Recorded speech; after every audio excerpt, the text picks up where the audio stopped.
ഒരവസരം വന്നാൽ എന്നിലെ സ്നേഹം കാണിക്കാം.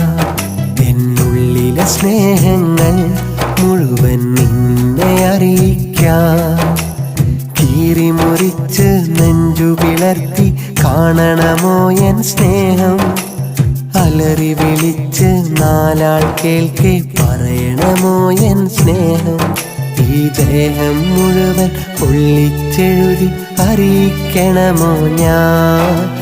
ഒരവസരം വന്നാൽ എന്നിലെ സ്നേഹം കാണിക്കാം.